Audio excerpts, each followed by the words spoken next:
تقريبا وكتاسس الشركه ديالو. من بعد كيوقع الاتفاقيه ديال التمويل والمواكبه. التمويل اللي خاص يحتفظ بعد هذاك التمويل خصو يدوز داكشي اللي وافقت عليه سي بي دي اش.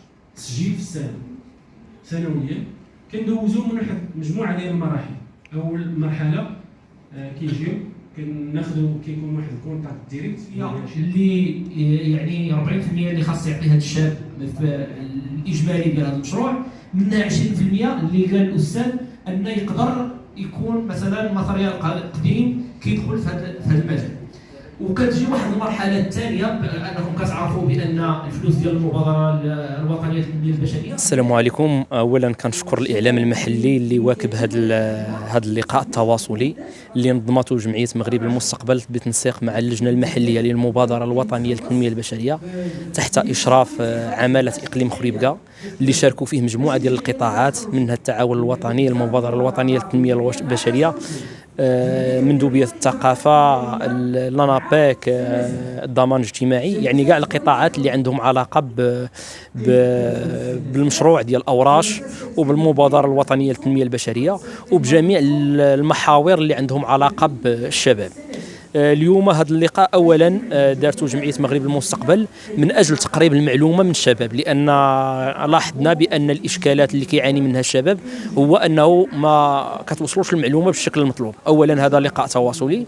ثانيا هو لما لا نساهموا في التكوين حنا كجمعيه، وحنا على استعداد كيف ما قلناها في اللقاء اننا نديروا لقاء اللي هو يكون فردي ديال كل قطاع ونشرحوا للشباب المبادره الوطنيه، نشرحوا لهم شنو اوراش كيفاش كيستافدوا منها الى غير ذلك.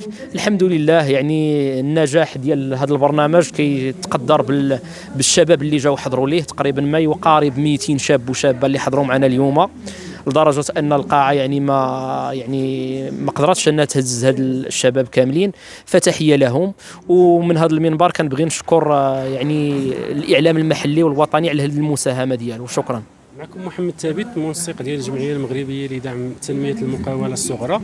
اليوم احنا في واحد اللقاء تواصلي مع الشباب حول يعني المبادرات والمشاريع والبرامج اللي كتخص الادماج الاقتصادي وتحسين الدخل بالنسبه للشباب. اذا اليوم تكلمنا على البرنامج ديال المبادره الوطنيه للتنميه البشريه في المرحله ديالها الثالثه، وخصوصا محور ديال دعم رياده الاعمال الخاص بالشباب.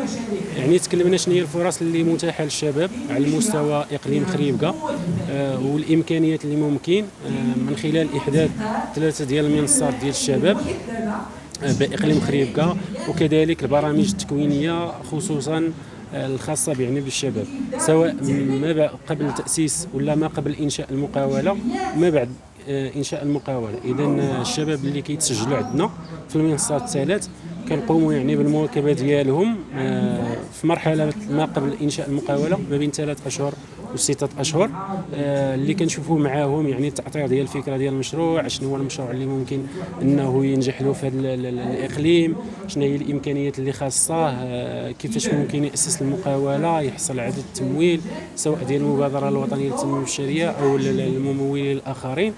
ومن بعد كتجي يعني واحد المرحله ديال ما بعد انشاء المقاوله اللي كتكون ما بين سنه حتى لسنتين، اللي كنواكبوا فيها الشباب من اجل يعني التنزيل ديال المشاريع ديالهم على ارض الواقع، شنو هي الاشكاليات اللي كيوقفوا عليها، كذلك كنمشيو نزوروهم المشاريع ديالهم باش نشوفوا يعني شنو هي الاضافات اللي ممكن ولا النصائح اللي ممكن نقدموهم ليها الى غير ذلك، يعني خاص المواكبه ديال الشباب.